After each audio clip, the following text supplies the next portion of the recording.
Oh yeah, now my people, it's your guy, the Niger Englishman, and we are back here. One touch TV settings. The season has started. Everybody's excited. No more speculation talking about preseason, this, that, and all the other. We're talking about here and now. We got one win in the bag. It wasn't an overly impressive performance, but as I said, since Wenger left, we struggled against that club for some weird reason, and we got the result. Clean sheet. That's the most important thing. Don't forget to like, share, comment, and subscribe to the channel. We are here for the Arsenal Leicester preview. And on my show this week, first of all, I got One Touch TV royalty. He's family here. We got my guy Akbos in the building. How you doing, my bro? Well, I'm doing good, and I want to say big up to everybody that's tuning into the show right now. And I know it's going to be an excited one, and hopefully we'll be able to get all the vital 3 points and have a decent performance in the bag against Leicester. Awesome. Big up, bro. And this guy, we got a debut today. I've been watching his performances in a couple of friendly games on some other channels, and I see he scored a couple goals. So I thought recruit him for the show, see if he can score a couple screamers tonight, making his one touch TV debut. We got a man like Sam. How you doing, bro? Oh, it's good, man. Good. Great start to the season, bro. We've got an easy start to the season. It's in cruise control right now. Cruise control. So look, I'm glad Sam is here specifically for before I introduce the final guest today, because Sam is very much on the positive side. I've said this on other channels before. If I'm ever depressed as an Arsenal fan, I'm hollering at Sam. I'm hollering at Sam straight up because this guy is super optimistic about everything, and I love him for it, man. Big up, Sam. But back on the show, Mr. Controversial himself, North Side of London. How you doing, brother? You good? Yeah, so what do you mean, Mr. Controversial, man? What do you mean All right. Well, controversial? the show will play out, and we'll see it. I think the audience will see from how the show plays out. How you doing, brother? I'm blessed, man. I'm blessed. Listen, big up to Trope Leach, man. I got a lot of people that watch my shows up in here. So yeah, big up, man. Big up, big up. Thanks for having me. Big up, my guy, bro. And road to 3K, as you see, man. He's already hit the 2K, so 3K is on the way. Big up North Side of London. Make sure you check out his page. I've got all the links for everyone in the stream in the description of this video. But guys, let's get into see who's in the building. My guy Kosana, vamos caramba, hashtag Arteta out, on point as usual, Mr. Kosana. I know you're not an Arteta fan. Big up, bro. Tropper, I don't know what that means. I think that's a north side. You got that, Tropper? Yeah, tropa in Portuguese is like the military. You know what I mean? Like the gang. The gang's with me. Okay. Big up, Tropper. Man, like why not Spursy? Always coming with the Arteta hate. I'm sure we'll see that again tonight. Hello, Fratellos. Big up, big dogs. Farrah Black, London in the building. Go and check out his page as well, guys. We got my guy, Prince Fuad, the other most positive Arsenal fan in the building. Big up. But, guys, let's get into it. I mean, first game, we started off, gave us a good 25 minutes. We got the goal, and then Arsenal went back to their mistakes of last season, going into their shell, let Palace into the game. And we ended up making it look like a comfortable 2-0 victory, but it was far from comfortable. But going into this Leicester game, first of all, Akbos, after seeing that first game on Friday night, what are you expecting to see from the boys today? I mean, For me, Friday night. Yeah, for me, what I want to see I want to see us do a lot more what we did in the first 20 minutes of the game against Crystal Palace. I want to see us do it for, let's say, 70 to 80 minutes of the game. I think that would be a good word. And I want to see our strikers converting a lot more of the chances that we got in that first 20 minutes where we were on the front foot and applying all the pressure. And I want to see more of all that press, the press that we came with during the preseason from the front three and all of the offensive players. I want to see us do that a lot more, and hopefully we can have the 3 points in the bag and have a very good performance for me, because the game against Leicester, it's not just about the points. I think it's also what we want to look is improvement on the performance against Crystal Palace, because like we would all agree that was not a magnificent performance, but we got the 3 points, got a clean sheet. But I think that's the foundation for us to do greater things going into the season. And Leicester as a good opportunity for us to show improvement once again and for us to better that result and better that performance. 100%, man. And I agree in terms of the strikers need to be more clinical, but also I believe Odegaard needs to get it back into this game because he went, for me, you're captain now. There's no excuse to go missing in games now because you're the leader, that like you're the example for everyone to follow. I was hoping, because we've all known ever since a youngster, Odegaard has a high ceiling. But having a high ceiling and becoming an exceptional player are two very different things. Do you get what I'm saying? And I was hoping this captaincy will help him raise the game because if he's not in the game, then Jesus is not going to be in the game. He's going to be working on scraps just like he was for the whole second half. Sam, I mean, going off the performance last week, who are you expecting to see more of in this Leicester game? Well, there's only one name that I actually see more of. It's Martin Odegaard, bro. Because first game of the season on the lights, I think he had a shocker today. Because the back end of last season, I mean, Martin Odegaard was one of our best performers, the creative outlet. You know, he was a top creator last season. And on the last week against Palace, he seemed a little scared because this guy had at least 2 or 3 opportunities. I think the one that everyone knows about was when Jesus cuts it back, he's clean through and goal, and he thinks he's David Silva and tries to pass it back when clearly he needs to shoot. I was shouting at the screen, man. No, but also, Connie, the other thing is, right, I've seen that throughout the weekend, right? The first 20 minutes were so good, like, you know, it was just absolutely sensational football. We were cutting Crystal Palace apart. And then one mistake for Ramsey, and then Crystal Palace, you know, the pressure starts piling up on us. Well, the difference I see between us and the top 2 teams, like in Man City, right, they were 1-0 up against West Ham. And then all of a sudden they bring on Skamark and then Man City on the back foot. And then instead, what we do, right, is we just drop backwards and just, like, try hang on. What Man City do, right, is get the ball and just take this thing out of the game, pass it around for like a good 5 or 6 minutes. And then boom, the attack is dominate. And this is what we lack. And then Martin Odegaard is the key because if Odegaard is running, bro, the whole team, defense, midfield, attack, bro, it all starts sticking. So Martin Odegaard, bro, this Saturday he has to step up. All right, so I completely agree, and for me, I need to see more from the likes of Zinchenko because I believe he looked awful in that second half. Anderson was throwing some quarterback passes straight to that side, and he was hitting his man nearly every time. Zinchenko looked kind of lost. Great, he got the assist, but for me, when Tierney came on, like any fan that's been saying that Zinchenko is better than Tierney, it just showed that he kind of held it down. I think that's when we got the second goal as well, and we saw the game out. So, obviously, man like Northside of London, you saw the performance. You weren't too impressed with the performance. As you said backstage, you were happy with the result. What type of performance on Saturday would get you excited or to please you as a fan, should I say? We need to be able to perform for 90 minutes, and this is exactly why I don't get gas when we beat Chelsea in a pre-season game, and I don't gas when we beat Sevilla in a pre-season game, because at the end of the day, we don't do it consistently, bro. And this has been the story of Arsenal for 18 years, which is why we ain't won no major league trophies in the last 18 years. But when you're looking at our midfield, we all knew we had to address the midfield, and we ain't addressed it. And the same problems are still coming up this season. You know what I'm saying? I've been saying this since January, and then I got told, you're negative because you're moaning. I said, yeah, hold that same energy, because if we don't get top 4, which we won't, then then don't complain and say, we should have done this in January. Do you know what I'm saying? This is the problem with this fan base. It's always about reacting after. We're reactive instead of proactive. We all know that midfield is dead, fam.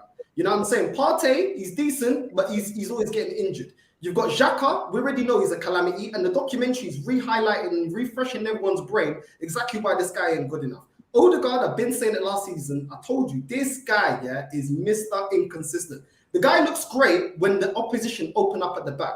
When they shut up shop, this guy just backwards, sideways, ain't doing nothing, bro. Do you know what I'm saying? And through the documentary, you can see, I don't know why this guy's captain, because I don't see captain material. I see more captain material in Ramsdale than I see in this guy. Captain, you got to be talking to your team. You got to be one of the loud, and you got to also be the shining light. You got to be the example. You got to be dropping 7, 8, or 9s out of 10 every week if you're going to be captain, because you're supposed to be lead by example and be vocal. I don't see either from him. Do you know what I'm saying? I don't care about turning up here and there. Do you know what I'm saying? This is Arsenal Football Club, bro. Like, at the same time, people gassing up Ben White. I said this guy's dead food, yeah. And at certain times, yeah, when he started trying to get brave, you can see Zaha was getting in there. You have to sit back. And if he's so great, I hear you about the Ben White thing. If the guy's so great, he's pocketed Zaha? If Ben White is so great, how come Saliba, that everyone was gassed and said, oh, he ain't ready? How can he come and dispossess him straight away? Do you know what I'm saying? Like, the guy ain't all that, and that's just the facts. It is ridiculous that we are playing like that, and Conte, that's at Tottenham, that's been there not even a fraction of the time this manager's been there, playing his rotation players, and they're able to put up a performance for 90 minutes. It's unacceptable, bro, especially with the money that we're spending. Do you know what I mean? I'm sorry, but I'm not seeing any changes, because the easiest two signings that could have been made this transfer window, I know the window ain't closed, is Tielemans and Basuma. We let Basuma go to Tottenham, and Tielemans, what are we waiting? Are we waiting until somebody goes in there for him as well, like Martinez? It's not good enough, bro. I'm not getting gassed, bro. Do you know what I'm saying? Because with Gabriel Jesus, he played sublime. Gabriel Jesus, Zinchenko in the first half, and Martinelli was bro. They were sick. Yeah, but at the same time, why are we dropping off? Why are we dropping off? I don't understand, bro. Do you know what I'm saying? I'm not happy, bro, because I'm seeing the same thing gonna happen this season, bro. I'm seeing the same thing, bro. Bro, I hear you in terms of, like, I've seen a lot of stuff on social media, and I've said it a number of times on my channel. I can't stand a lot of our fans on social media. They get overexcited about a win, and I hear you. Sometimes that overexcitement makes you angry because we just kind of scraped the win. I agree with nearly everything you said, but what I will say is, in that game specifically, this time last season, we probably would have drawn or lost that game. With the amount of pressure that Crystal Palace was putting onto us, we usually crumble in that situation. So, although I hated the second half performance like everyone else, look at our bench. I like look at that bench. We'll definitely get to that. Look at that bench and tell me, yeah, that we're not going to have to use some of them, because there's suspensions, there's injuries, yeah. Obviously, fatigue. You got to manage fatigue. That's why we didn't get top 4 last season. Okay, I'll tell you two things about that. Two things about that particular comment you made. Our bench, when ESR, Vieira, them lot are fit, now Tierney's back, looks completely different. Plus, we still have a couple of weeks before the end of the window. So I'm going to be hopeful until the window closes. I got to believe, I personally think, and I've said it numerous times, Tielemans is going to be a deadline day thing, because Arsenal would rather pay 25 million rather than 40 million. It might be the worst tactic in the world, but if we end up getting him for 15 million left, you know what we're all about. Our I'm not hearing all of that. We outspent Liverpool in the last 6 seasons. Look at their team and look at ours, yeah? And then tell me why Edu's saying that we're waiting for the right player. Is Lokonga the right player? Because he's going out on loan. Is Tavares the right player? He's going out on loan. Ben White can't hold down the centre-back position. Nah, when you look at it, it ain't that great, bro. And if Gabriel Jesus gets injured, cool. We're going to see this season where I'm telling you that Nketiah is not good enough. You know what I'm saying? If Partey gets injured, who's the rotation? Because Elneny wasn't good enough. With 10 games to go, he weren't good enough. A couple of games, but that's the history of Arsenal. Play good for a couple of games, and then the other games, don't matter. Our free hit. Last season, everyone told me if you don't get free hit. Yeah, I remember that. Yeah, don't move the goalpost this season. Don't move it again. I hear you. Like, some of the fan base are a lot, but you know my stance.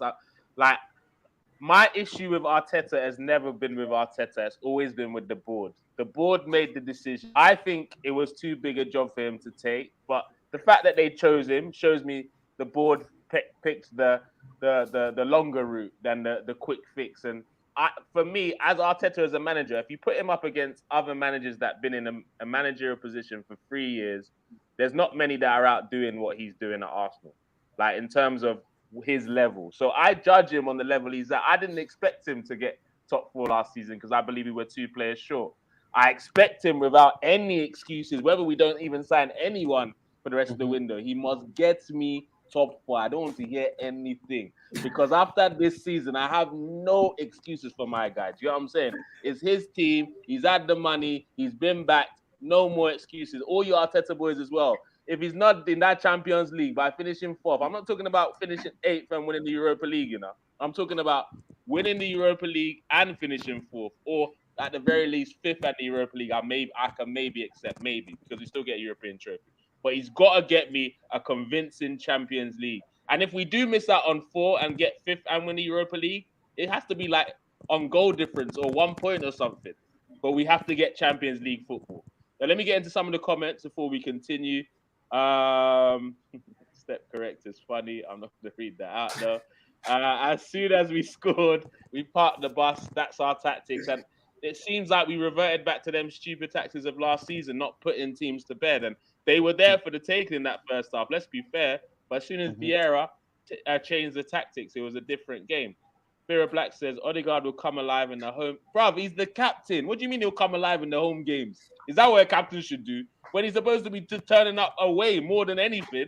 Don't say that again, Vera Black. You'll get me mad. Look, you know I'm one of your biggest fans, but don't say stuff like that. He's not any player. He's our captain, El Capitano, or whatever they say. He needs to perform. Big Dog says I'm willing to allow below par performance in the first game of the season at Selhurst Park if we get the dub. I hear you. We need to learn as a club to win ugly and win pretty. That's how you really build a squad. But we're at home this weekend. No excuses. The fans are behind you. Everyone's gassed about Jesus' home debut. We've got a few more players back in the squad. I don't know. Has he done? I don't know if you know. Has he done the press conference yet for the game? Was that tomorrow? It's tomorrow. Probably tomorrow. Tomorrow. Yeah, because I'd like to find out. I hope Vieira's in the squad because for me, he's still a ghost player, bro. I've not seen him play yet. So he's still a ghost, and I'd like to see ESR back in there as well. I'm intrigued to find out if Tierney starts because he did look good when he came on. What do you lot reckon? Do you reckon Zinchenko will get another shout, or do you reckon Tierney will start this game?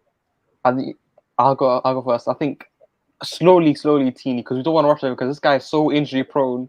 I don't want to take if there's a minimal risk of him getting injured, I'm not taking it. Zinchenko has to play, so possibly against Bournemouth, which is an easier game than Leicester. So Zinchenko for me.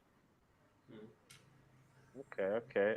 Akbos, what do you reckon? Do you reckon Zinchenko starts as well, or do you reckon he goes back to his reliable?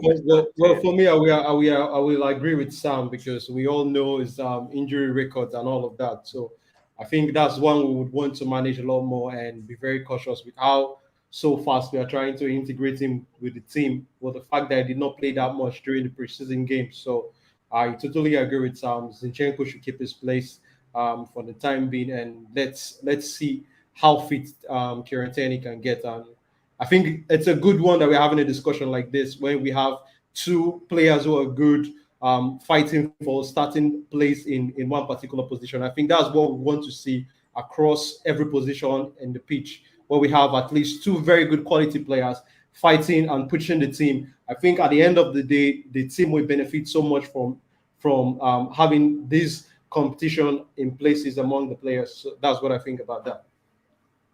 Okay. I agree. I know you're like me when it comes to number 34. Like I don't even mention his name on my channel anymore. Like number 34.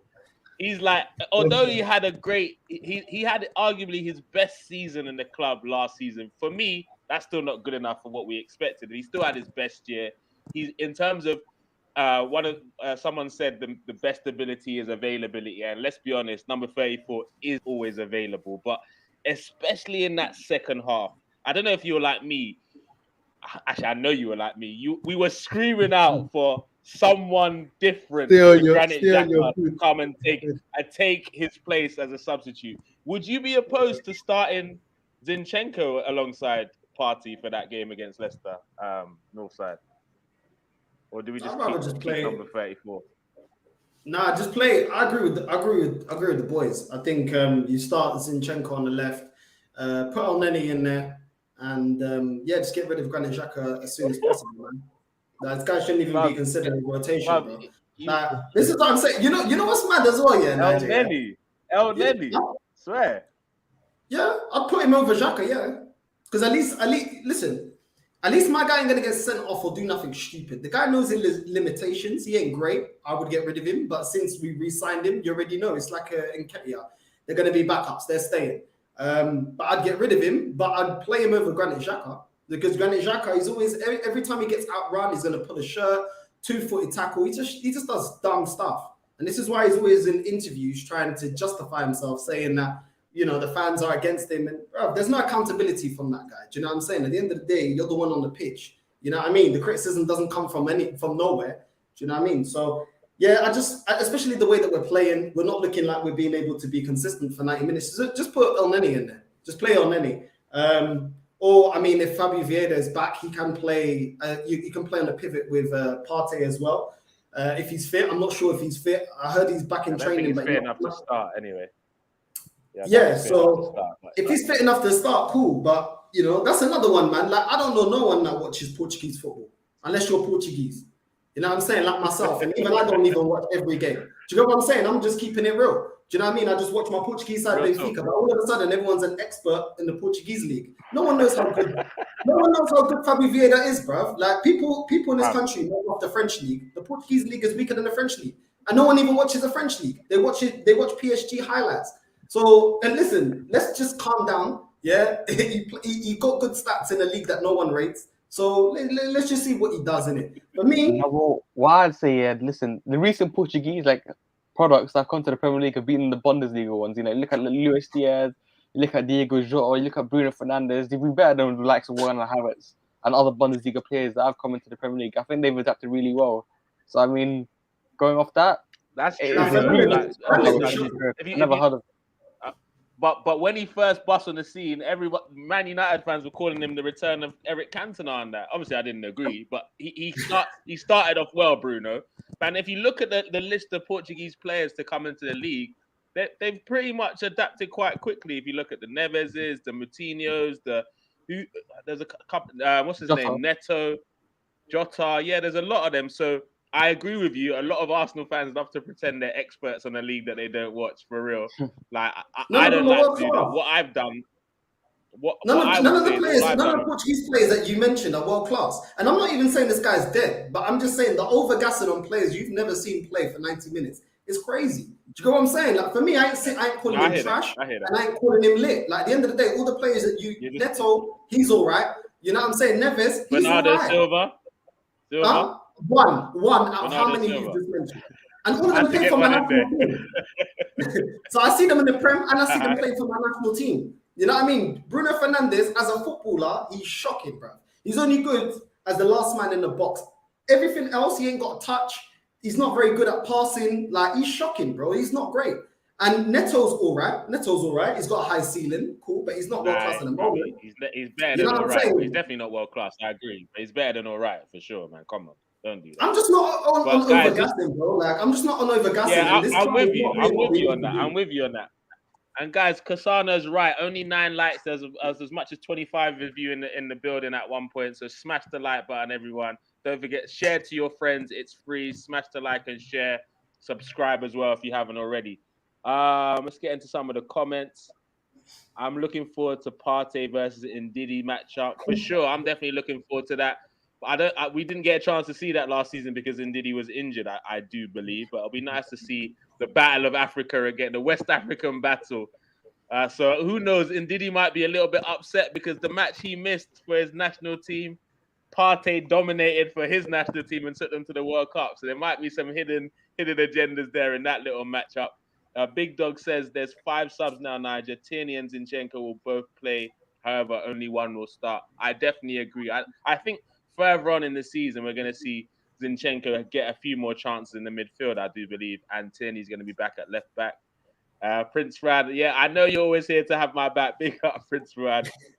You have the link, so feel free to jump on, my guy. I'd rather play Al Neni. Kasana agrees with Northside on that one. Big up DWTT in the building. Hybrid 10, thanks for logging in, mate. On the present body of evidence, number 34 is playing well. The bandwagon for number 34 hate is full. Some people need to get off it. Bruv, that hate for number 34 for me can never change because I've not forgiven him for what happened. But my issue with him still being at the club is nothing to do with him. I blame the club because I've never seen a player do everything he can to get sold, but still kept at a club. I've never seen it, bruv. He's been sent off. He's sworn at the fans. He's dropped the captain's armband.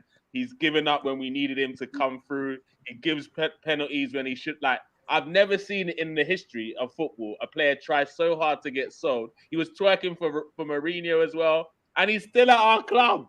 So Highbury 10, I'm sorry. That number 31 train, number 34 train is going to continue until he walks out the door. But he did a good job last season, a decent job last season. But let's talk about the opposition, guys, because remember the beginning of last season where everyone was like, oh, Leicester, they should be part of the top 6 instead of Arsenal, blah, blah, blah. This guy's a better, Rodgers is a better manager than Arteta. We should have got Brendan Rodgers in. But guys, look at all the business they did last summer. Nobody on this panel expected them to have such a disaster of a season. So what do you think it was? Is it that it's the end of the road of Brendan Rodgers thing, or he's just not good enough, or what's going on at Leicester right now? I'll say it's burnout, man. Because listen, 2 seasons in a row, final day of the season, they had 4th place and they lose and they finish 5th. I mean, obviously that has some sort of impact mentally on the players. You know, I think the signings they brought in was a Vestergaard didn't do that really well. Somare didn't really adapt very well. So the signings they brought in, you know, they couldn't really adapt, and playing Europa League and then obviously that affected the league results, which meant they went into the Conference League and they turned their eyes away from the league into the Conference League because they were so far away from, was it 6th place? They're literally like 12, 15 points away from 6th. So they had to turn their attention to the Conference League. So that's why maybe they were so poor last season. And now, I mean, 2 seasons of no Champions League football has cost them a lot, because the amount of money they would have gotten for finishing one of those 2 seasons in the Champions League, like an extra 100 million, and now they finished out of it, shows how crucial it was to them. And now, really, it's the end of the road for Leicester, in my opinion. And for me, I think I can't really figure out what's going on with them. But like Sam said, things are not looking good for them. Kasper Schmeichel has left a long servant for the football club, and looks like Fofana will head to Chelsea also. And it's likely that we might also have our hands on Yuri Tielemans. It looks like that team is being ripped apart on a gradual process. And I don't really know what's happening with Brendan Rodgers, but looking at how, like you said, how they were comparing Leicester City to the Arsenal at some point during last season or 2 seasons ago, I think it's a shame that the club is not progressing that much for them, though. But let's see how the season goes. Maybe they'll be able to turn things around. But I fear for them looking at their inactivities in this transfer window. I'm thinking they should be looking to bring some players in. Just the season already started, and they're making their first signing of I think a goalkeeper coming in today. That's where we have the reports coming in. So I don't know how this season is going to look like for them without bringing your signings in before the preseason to have them integrate into your team in time. So they might bring in players, but what's the possibility that these guys will integrate with the team even before it gets to January? So there's so much uncertainty with the team right now, and I really fear for them. And there's actually 3 players that could still leave this window: Tielemans, potentially Maddison, and a Fofana. Like Northside, what do you think has gone wrong at Leicester? And do you think it's the beginning of the end, or they'll figure it out this season? Nah, I think this guy, I think he found his level over there in Scotland, bro. Like, I don't think this guy's that great. And his recruitment as well, shocking. I agree with the boys. I think his recruitments have been shocking, and they haven't come into fruition. The problem with them is I'll see in that, I think when they come into the Premier League, their wages, I think their wages for their team was something like 80 mil, something like that. I think now it's gone up to 197 mil. Like on wages, player wages. So a club like them, you know, with all due respect to them, they're not the biggest club, so they have to sell in it because they've got to get that wage down. And then you're looking around at the team, like the boys said. I mean, they don't have Schmeichel no more. They got this Ward guy. He ain't as good as Schmeichel. Let's be real. Then you're looking around at players like Vardy. Do you know what I'm saying? Like the guy's on the wrong end. He's in decline. Yeah, you know what I mean. Then they've got players that kind of want to leave. So are their players really like? You know what I mean? Like Maddison wants to leave. Players like Ndidi's looking like he wants to move as well. But the thing is, Tielemans, we already know he wants to leave. So these men aren't really committed. And maybe it's a good time to play them because they got some players that aren't committed and they can't do anything until they sell their players. But they're trying to call all the top clubs bluff and see if you're going to pay, 60 mil for Maddison. You're going to pay 40, 60 mil for Tielemans. So it is what it is, man. It's just a game of poker for them. But listen, I don't think they got the right manager. I think their scouting's gone down since he's been there because they were unearthing gems. You know what I mean? And I can't remember the last gem they really unearthed. But wait, don't you think like I think also the coach has to come into question again, because when Soumare was coming into Leicester, everyone was a bit excited, like, oh, he just had a good season. I think he just won the French league the year before with what's it called? Lille. Who was it? Lille, right? And they were hyping about him like, what a gem. But is it that he wasn't good enough, or Rodgers didn't use him the right way? Also, the striker they bought, what's the African guy? Patson Daka. Patson Daka, yeah, he had a very good record before coming in, and he even had some bright sparks, but I think he got dropped too often after playing good games. I still think I'm not necessarily sure. I think he scored 4 goals in one game as well. Like, this is why I think more and more the problem is not necessarily the players coming in, because he still kept a lot of his players. Dewsbury Hall came out of nowhere last season as well. But I think I agree with what Highbury 10 saying. I think Brendan Rodgers has just reached his limit.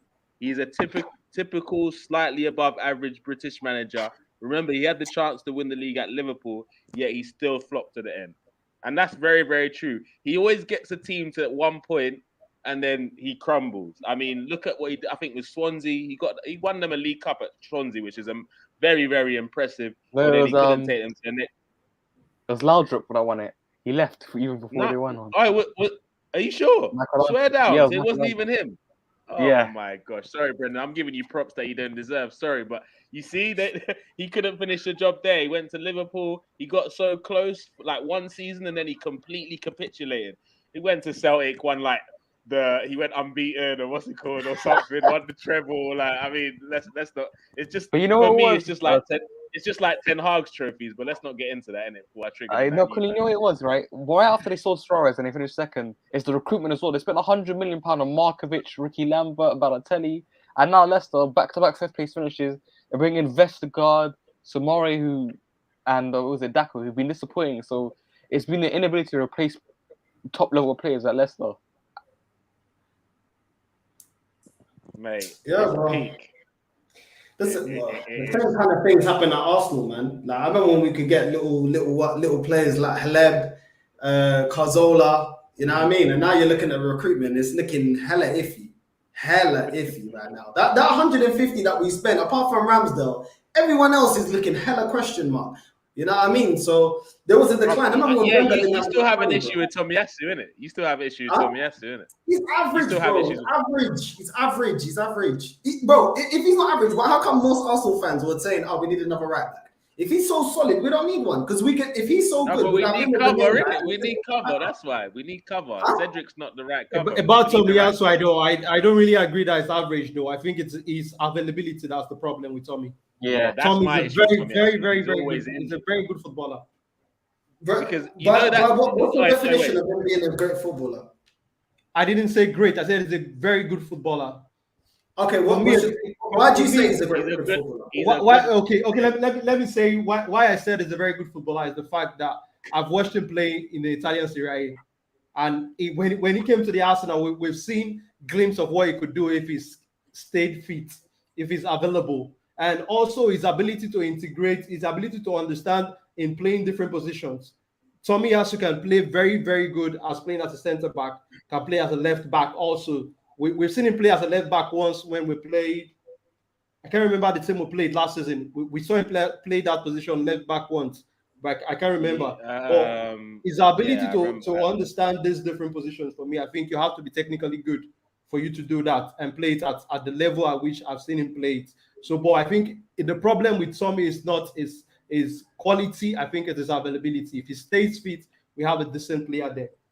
It might not be the best attacking right back per se, but in the system Mikel Arteta wants to play, it wants the right back to be inverted, not bumping forward all the time. So, but we've seen times when we've had 2 full backs bumping forward in years past. We've seen how our defense is cut apart when we are being countered. So all of this has the merits and the demerits to it, no matter what point you look at it from. Do you know what? This is why I disagree with that. Fair enough, it's your opinion. You have the right to have your opinion. The reason I disagree is this. When we played Crystal Palace, we had Ben White, at right back, not bombing forward. He was sitting back and marking Zaha. Further along in the game, they started clocking that Zinchenko's bombing forward. Now, you can have two fullbacks that one knows when one bombs forward, the other one sits back. The thing is, Tomiyasu doesn't have that in his ability, like you just said, to go forward. Sometimes you may face an opposition that they're stronger on the left-hand, our left-hand side, their right-hand side. And you need a right back that's going to bomb forward as Zinchenko or Tini sits back. You can't be as predictable, because even with Liverpool, they got two fullbacks that go forward. It can become predictable. You need fullbacks that can do either one, and they should be taught that if one goes forward, you kick back. If the other one goes forward, you kick back. If we're not having success down Tini's side, then on the right hand side, you bomb forward and I'll kick back. So you need to have that level of versatility. I have not said that because I agree with you. He's more of an inverted fullback. That's not good enough because I feel like he's trying to emulate. Arteta is trying to emulate Pep, and he has fullbacks that can do that. That one can sit and one can go forward. We have only our left hand side. What does Walker do for City then? Do you think would you say Walker's a right back that bombs forward? He has the ability to bomb forward and whip in across. He can run down the channels, but he can also sit as well. He can do both. Tomiyasu, he can get down the line and whip it. Even my man agrees. The way you're making it look like it's like it does not bomb forward at all. It's like Tomiyasu does not cross. You just said he's inverted. You just said that's the way you're making it look like. Now you're saying he's bombing forward. No. He's bombing into the. Periodically, he does bomb forward periodically. Hold on, one second. No, look, this is what I would say about the situation because you both have very valid points. But for me, the first thing about Tomiyasu coming in showed us first of all, how bad Bellerin was doing. Because let's be honest, for the first few games, it was just the basics that Arsenal fans got excited about. Winning the ball, like any diagonal balls to that side, he was winning it in the air. And then we started to notice, he has some deficiencies going forward. He's a very solid right back in terms of defensively, but has some deficiencies going forward. But I'll be honest, as the season progressed before his injury, when he got more comfortable in the side, he started taking a few more chances. I'm not saying he became some bombing forward right back or anything, but he was taking more chances. And I believe if he didn't get injured, we would have seen him taking more risks. Look, at the end of the day, he still ended up with 2-3 assists last season from the right back position. So he's clearly contributing attacking wise. I do remember a specific one for Martinelli in the Newcastle game where he dinked it over and then Martinelli volleyed it in. So he's got it in him. He just needs to be more confident. Couldn't. What I see, like, I mentioned, like he said, let me just add last comment. But in terms of what Northside is saying, because of he's not known for his attacking prowess, I would say getting cover that can do that as an option would have been an ideal move to do, which gives us two different options. So I hear what Northside's saying. Sorry, Sam, what did you want to say? Yeah, like you said, like you mentioned earlier, Bellerin was so bad that when Tomiyasu did some things, like it was seen as so good. But one thing I always saw Tomiyasu as, like, he came in for like £16 million, and then I always saw him as a stopgap player because he's a good stopgap player, because he's far better than Bellerin because Bellerin couldn't defend to save his life. He does the basics well. He's good in the air, but I think I saw him as like a 2-season player, staying here for 2 seasons, and we could sell him for at least 25 million in the next coming years, just to get maybe a world-class right back in if we qualify for the Champions League. So what was wrong with me saying he's average? Everyone's saying the same thing as me, man. You know what I'm saying? I don't think he's average. I'm not saying he's average. He's good. He's a good player. That's calling him stopgap. He's so great. He's a stopgap. No, Sam, I don't agree with what Sam said. I believe he's more than a stopgap. I hear that. I don't run it out high. End of the season, once again, when this squad, is not even good enough to get in the top 4, not good enough to get top 5, probably going to get about 6th, or 5th. I want to hear what people got to say because people love to tell me that Odegaard is great. I rate Martinelli, I rate Saka, I do rate Gabriel. A lot of people telling me, Ben White is great. Cool. So where are we going to finish? Because everyone's great here, until everyone starts seeing the deficiencies in their game. These men are limited. Odegaard is limited. Tomiyasu is limited. Cedric is limited. Cedric's problem is he does bomb down the channels. But then defending is shocking, like Tavaj. Lokonga ain't ready, but Guendouzi apparently ain't ready, but he's in the French team. It don't make no sense, bro. This team is not as great as people think it is. This team, the midfield is shocking. There's no rotation on the wings. There's no rotation for our strikers. Our centre backs, Saliba, great debut. I wanted this guy to have his chance. Gabriel, somebody I rated. He's dropping out of my favourites list right now. He's looking shaky at moments. Let me not lie. I like him, but he's looking Ever in since the the hairline, bro. in some situations. Ever Yeah, since- ever He's since he lost the hair. He's been partnered up with Ben White too much. This is a problem. Ben White's shocking, bro. Defensively shocking. I don't care nothing about playing out from the back, fam. When we talk about John Terry, when we talk about Tony Adams, we don't give a crap about playing out from the back. Can they defend, bro? Defending ain't changed that much. There ain't no defenders like that anymore, bro. They ain't defenders like Adams and Terry no more. All these defenders are ball carrying, good on the ball. No one, I don't think anyone can defend really nowadays, except like maybe a couple of defenders. Don't make excuses. I'm not making excuses, but the players that you called, I'm just saying, innit? Let me get into some of the comments. I hear you. Smash the likes, my people, guys. We should have at least 40 likes by the end of this show, guys. Let's make that happen, man. I think Dewsbury Hall is a baller, definitely a baller. I do believe he's going to get snapped up next summer from somebody because this Leicester team seems to be on the decline. Because, like Harry 10 said, which kind of manager relies on a 36-year-old Vardy? I mean, and that's where Leicester are at. Daka and Iheanacho are not given the full chance. I do agree. I believe that should have been a partnership that should have been blossoming last season and really get into the next gear this season instead of relying on Vardy, man. I mean, what more do you want from him, Brendan? He's won an FA Cup for you and he won a league for the club. What more do you want from the guy? Do you get what I'm saying? He should be coming on 15-minute cameos right now on his farewell tour. But yet you're relying on him. He probably starts that game as well. Okay, quickly. Before we get into predictions, I want to hear who do you think are going to be the danger men for Leicester? Yeah, who do you think, and where do you think the game is going to be won? So, Akpos, first of all, who do you think is going to be? Even though they've not started off that well, they gave away a 2-0 lead in their first game of the season. Who do you think we should keep our eye on? The Leicester team. I think we definitely know we have to keep our eyes on Jamie Vardy because he loves to score against the Arsenal. So that's one we have to keep our eyes on. I think it's not as sharp as he used to be anymore with age and all of that, but he will always be a goal threat as long as he's still playing at this level, playing at the Premier League. So we need to keep Jamie Vardy on lock and keys. And also, I think the battle is going to be won in the midfield. That's where most games are going to be won. So if we have all the balls taken in the midfield come Saturday, I think we'll be able to win this game because I need Thomas Partey doing his thing, pulling on all the strings because I think it's very integral to how we play. And if he's having a good hold on the game and number 34, you said we are not allowed to mention his name on the channel. Number 34, but I think number 34 is going to start that game. I don't know why.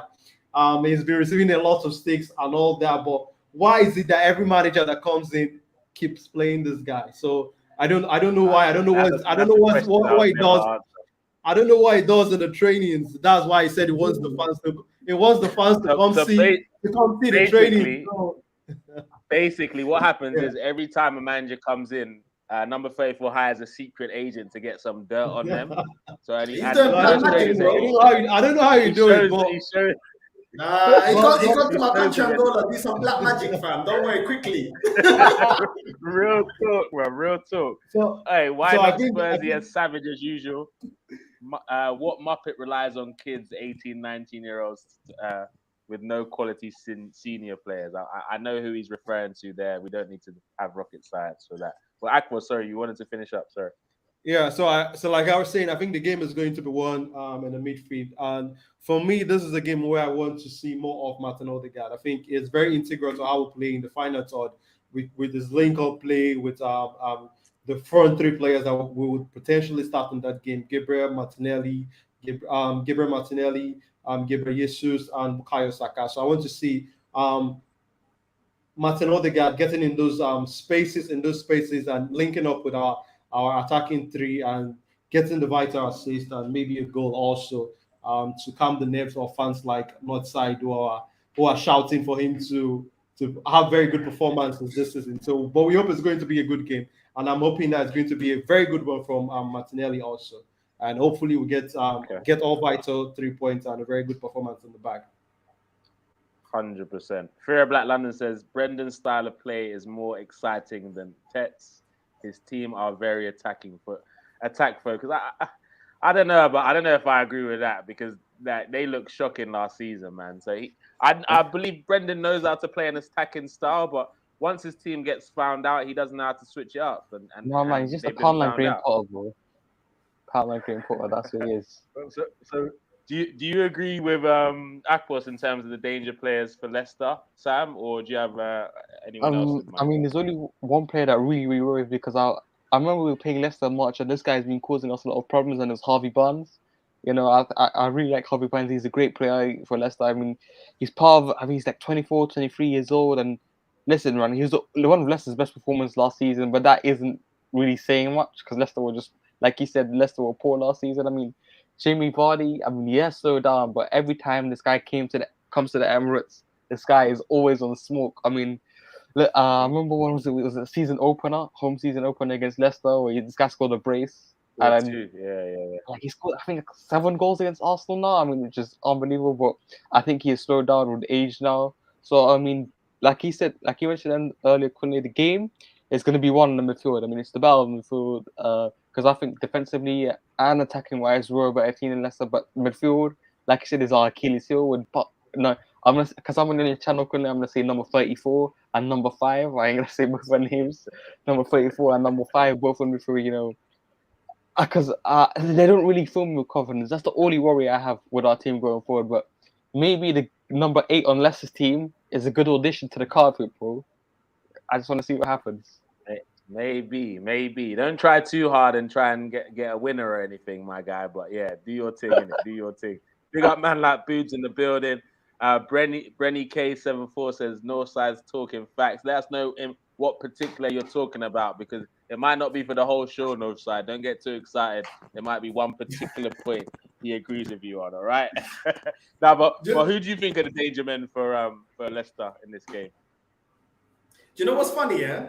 You introduced me, as controversial, yet you've been agreeing with me all show. But anyway, let's continue. Anyway, let's continue. I'll have to run it back to check that. You bring it back, bro. I got the receipts. No, but Akpos was saying, you know, like, I agree with what he's saying. But the reason, you know, where my frustration comes from, I was born in 92, yeah? I've seen Arsenal be great.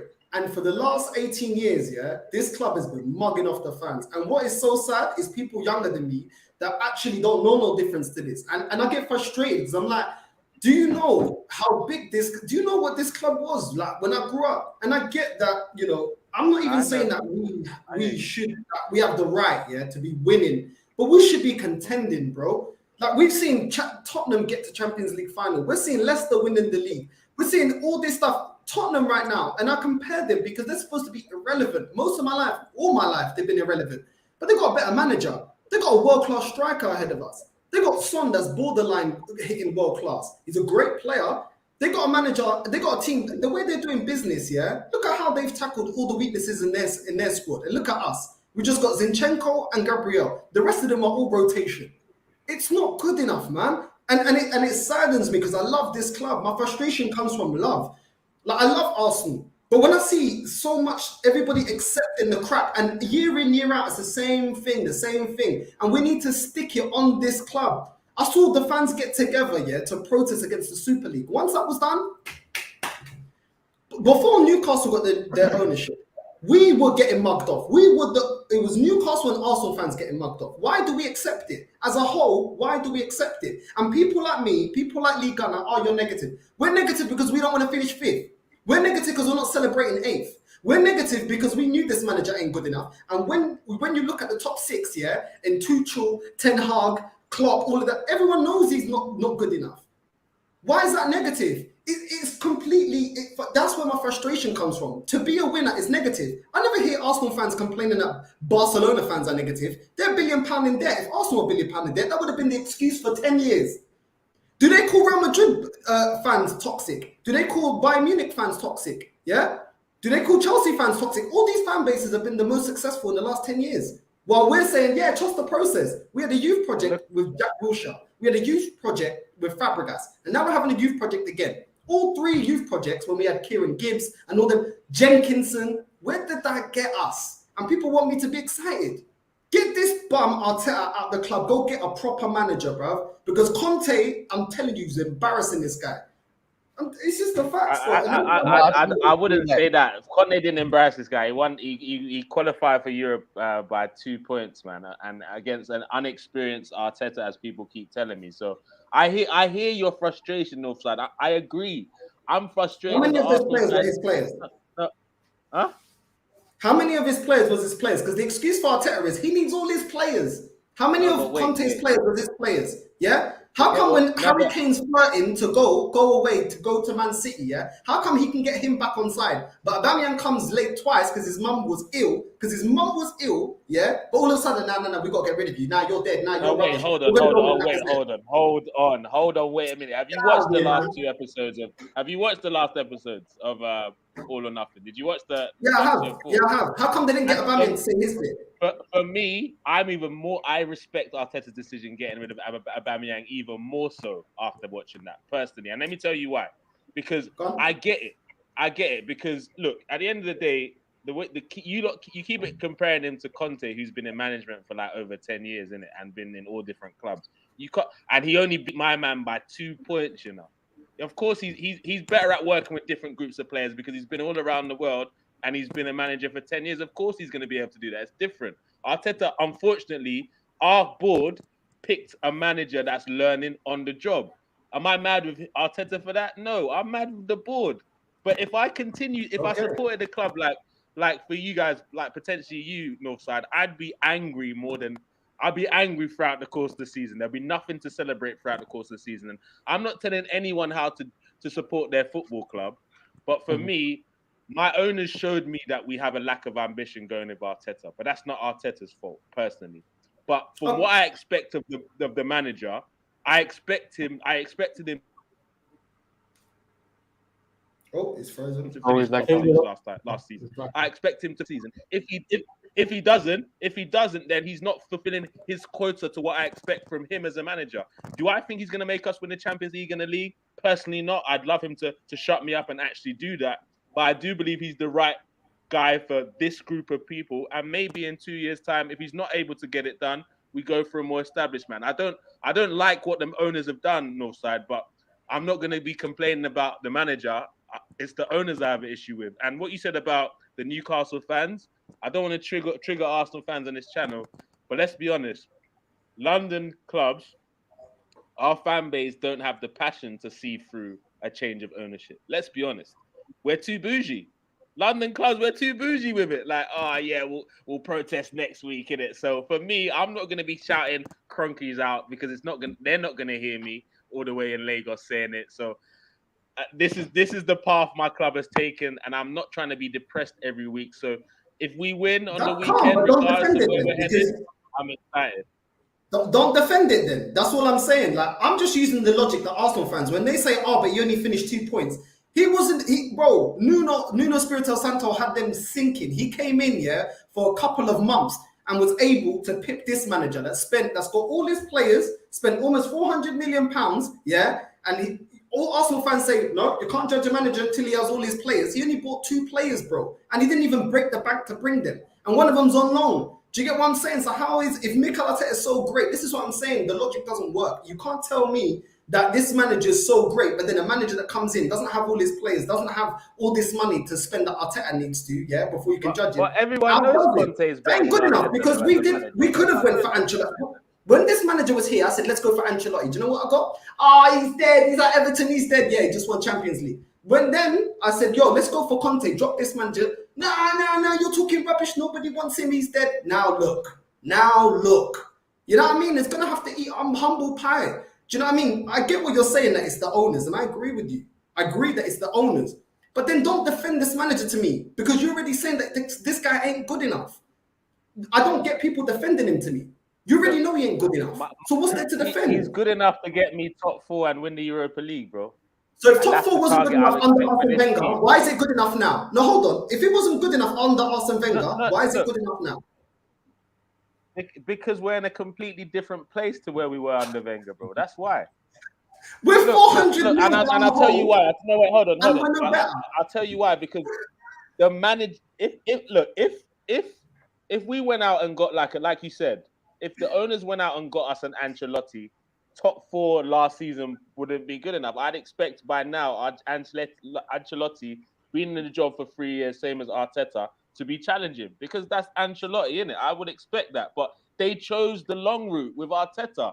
And I expect the process that is going on right now. It's unfortunate that they chose this slower version of it, but I can't expect more than finishing fourth from this particular manager. I just can't. I hear you though. I hear your frustration, and I'm not mad at you. I don't get how it's a process with this manager getting fifth.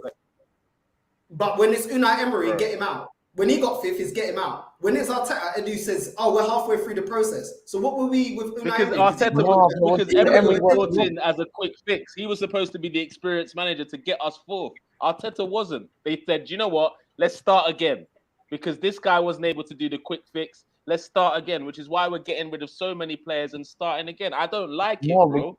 But it's what we got to do. The thing with Emery was, right, he, like, the moment when he was sacked, people forget about this, right? We were sitting 14th in the league, and then, I mean, most of the players will turn their back against him. So, like, none of the players were willing to play for Emery.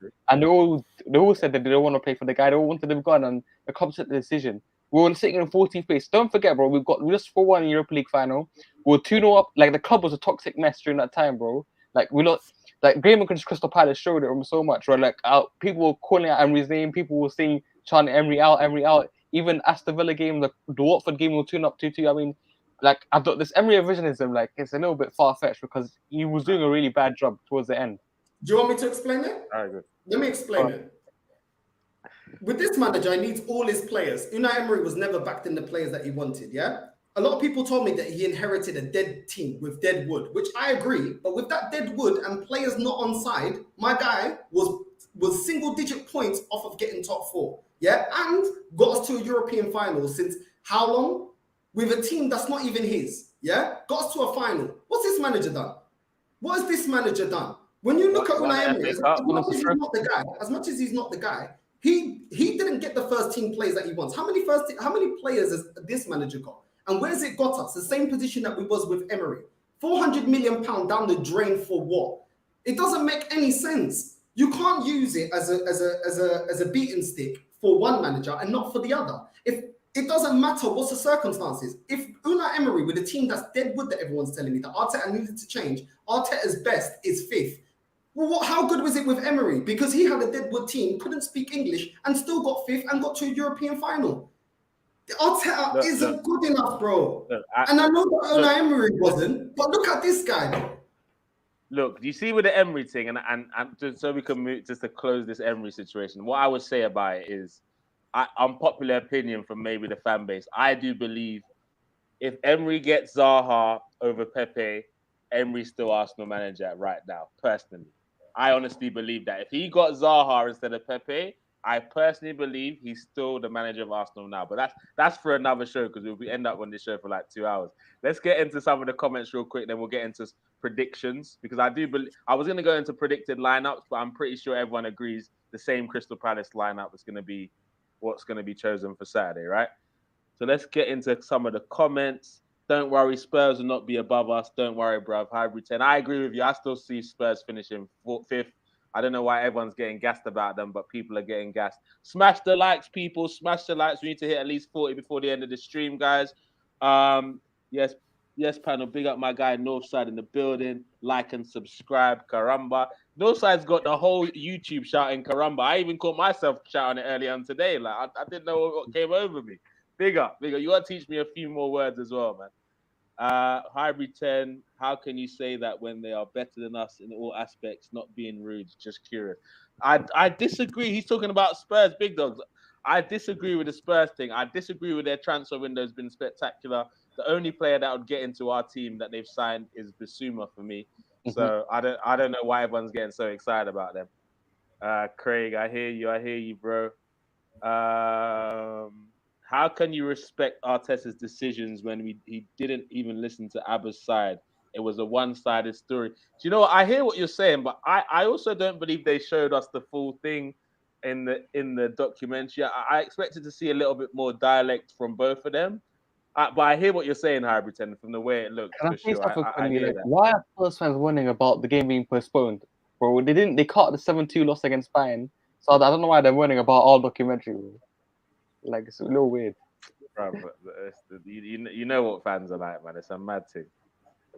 Who said Lagos moving, Wi-Fi moving mad again? Sorry, guys, if that's the case, I apologize. Niger be Niger sometimes. Allow me.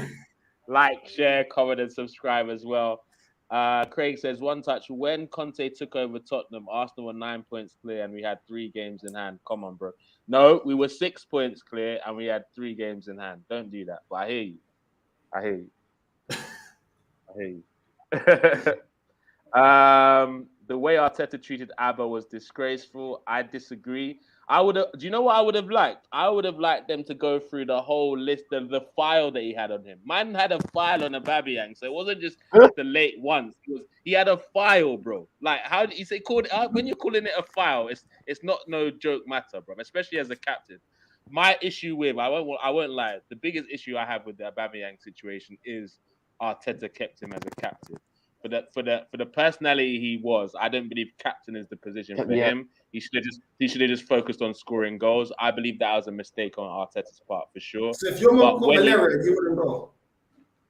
Bro, it's not about that, bro. It's nothing to do with that. It is about that because that's why they fell out on the last one. His mom caught malaria. He went to France and he got back a day late. Now, I'm sorry, mom. I'm telling you right now, a parent's life means more than football. I'm sorry, I love Arsenal, but your parent is your parent, bro. Your parent is your parent. There should be some sort of leeway, and even if you fine him or something, cool. If you want to discipline him, cool. But to force him out the club because of that, because that's what they said in the documentary.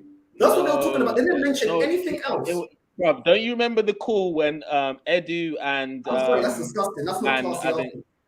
Edu and I can't remember who else was talking to the lawyer. They said there's a file. Garlic, yeah, there was many different points. That was the icing on the cake. It wasn't just that one. That was the icing on the cake, Northside. If it was just for that, I agree. He went too far, but it was the icing on the cake in that situation. I believe. And also, I don't know if you guys took note of this when he got dropped as captain. When I think the other players heard the announcement or so, I think two or one of them said the manager has got balls. That means one or two players must have observed one of two incidents. He must have defaulted some disciplinary rules. I love Uba. I don't have the full story of what went down. I think they should have reintegrated him into the team, especially with the fact that we did not have another striker coming in. But I don't know. I think that there must have been a lot of things that must have gone wrong behind the scene. So we don't know until the day Uba writes a book or something, or gives an interview maybe after his playing career to tell. But why didn't they just say it then? You know, in the documentary, when they were asked, because one of them were asked, and he said, "What is it?" I think it was the club lawyer, and he said, "Is it just because of this incident with him going to France and coming back a day late?" They didn't touch on it. So it's like, if you're going to do a documentary, be open. If you're going to talk about it in the documentary and touch upon the subject, which they spent a lot of time on it, talk about it then. Because it's Arsenal. We know how they do their things now. It's not usually in the open. I don't know, man. I got a bit of compassion because when they're showing Xhaka with his kids saying, "Oh, he's human," showing the manager with his kids and his family saying he's human, bro. That's Aubameyang's mum, bro. Like, that shouldn't be the icing on the cake because that shouldn't be that big of a problem. He went to go see his mum. Yes, he's late, bro. It's his mum. Imagine if he came back when you said maybe his mum had another illness or something, malaria. If it's not treated, she can die. God forbid, she can die, bro. It's serious, bro. Brother, I'll be honest with you. Also, I think they had the incident when he came late. Hold on. Everyone about. Just to let everyone know, this malaria that they talk about in Europe, in Africa, they laugh at that malaria. Man will take a couple tablets, it's done. I'm talking about dying. And that. Man is here. I've had malaria like 8. I've had malaria 10 times. Catch malaria. I've had malaria 10 times, and I never felt like, oh, I did. when I got the first feeling, it felt like I was gonna die. But once people told me you just had malaria, bro, no big deal. 48 Nigel, hours, you're I'm African fine. like me, bro. And then You're African like me. Your mum, anybody, I don't care where you're from, bro. Your mum is your mum, bro. Bruv, Like there should be some leeway there. nobody's telling him not to go see his mum. Arteta said, "How much time do you need?" He gave a time, and he needed to get back by then, and he Yeah, didn't. but things happen, And that bro. was the She's icing ill. on the cake. She's ill. You can't put a No, time no, on no, someone no. being ill, bro. If you see the documentary, right, no, To be honest, someone's gonna get rid of him. no, Sam, wait, Sam, we're not gonna do it. This is for another stream. This is the Arsenal versus Leicester preview. We're gonna go nuts on this. This is gonna take like 2 hours, but yeah. Big up everyone in the comment section. We're just about to round up the show. Let's get into some of the score predictions. I think Kasana gave his one. He believes it's going to be 2-2 in the game. I reject it in Jesus' name. Never.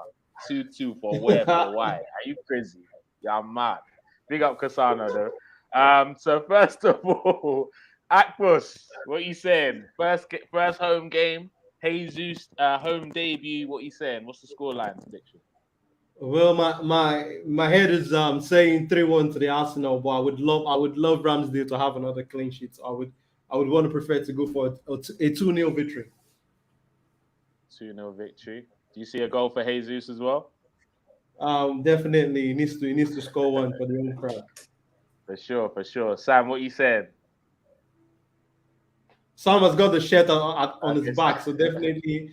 Okay, so Sam's Jesus frozen as well. He's so excited about the game. I'm back. Okay, you're back. Okay, go. What's your prediction? I'm gonna see 3-0 to the Arsenal. I expect this guy behind me to score at least a goal. I mean, I'm gonna say something. It's not nighttime; it's daylight. So Martin Odegaard should have a good performance because this guy can. When it hits nighttime, he plays well in the day. Yeah. Yeah, that's what I'm saying. So I'm expecting at least a good performance from him. I'm expecting at least a Bukayo Saka to get his first goal of the season. So listen, I was looking at the documentary Ramsdale, bro. When this guy concedes, when this guy like takes it to heart so much, he has so much desire, so much passion. So like I said, I think Northside said he's captain material more than Odegaard. So hopefully he gets his clean sheet today, man, and he has more and isn't depressed after the game, even if we win. Because that's one thing, yeah, we won the game and this guy's still depressed because he didn't keep a clean sheet. That's elite mentality, bro. I hear that. Now, big up. But Ramsdale was doing some madness against Crystal Palace, though. But he fixed up towards the end of the game. But yeah, he started off a bit shaky. So you're saying 3-0. What you Northside? I'm scared to ask you this question. What are you saying? What are you saying? I'm going for 2-1. Arsenal. 2-1. Okay, well at least it's the Arsenal. Okay, cool. 2-1 to Arsenal. I'm gonna go. I'm gonna go with 3-1. I'm gonna go with the same score as Craig AFC. I'm gonna go with 3-1. I see Jesus grabbing at least one goal, and I see a header from Thomas Partey as well, guys. Remember, you heard it first. If you're a betting man, put that down right here, right now. But for some reason, I don't see us keeping a clean sheet. Big Dog says 2-1. Big up Luca in the building, my guy. Lucas says 2-1. Ooh, Harry 10's gone for a big result. He's saying 5-2, bro. It'll be exciting. It'll be exciting to watch a little 5-2. I won't lie, but I don't know, man. I don't know. Claude says he's looking like a 1-0 draw, Claude. Come on, bro. Respect our thing, bro. Respect our thing. God's Power says my prediction is 3-0 Arsenal. Kosana again, he wanted to tell us twice. 2-2. Patson Daka to score. Jesus and a defender from the corner. he sees a header, so I think that header is going to be by Partey. Remember, you heard it first, guys. Craig also says one touch. Mikel Arteta is clueless as a man in man management skills, and his man management skills are useless. Let's be real. And that is one thing that I do question about the guy. I believe his man management style is very similar for everyone, rather than he adapts to the person. And I think he needs to learn that as his coaching career progresses, because that's going to hold him back massively. Don't be worried about Lagos Wi-Fi. You should have been worried about darkness. LOL. Good vibes. Luckily, we haven't seen Lagos darkness, which can be scary. Hybrid 10, where are you from? You must be from Nigeria if you're talking like that. You know about Nepa, my guy. Big up. Why not Spurs? He says 1-0 each way. So you just decided to go both sides, yeah? All right, 1-0. It's going to be 1-0, but to somebody. Big up, Kasana. Thanks for the big up, bro. Smash the likes if you haven't done it already, people. Everyone on the panel says Arsenal are going to win this game, and I believe Arsenal are going to win it convincingly. Leicester no get nothing for us. Hopefully, it's Tielemans' last game Can I say for Leicester. This is a harder game than Man United or Old Trafford when we played them a couple of weeks, in my opinion. As of right now, this is a harder game. This is a harder game than Man United. Wow. He's already throwing out the smoke for United fans. Look, all I'll say about United fans is peak for you guys right about now. Don't get too excited. Enjoy dealing with Rabiot's mum as well on a day-to-day basis.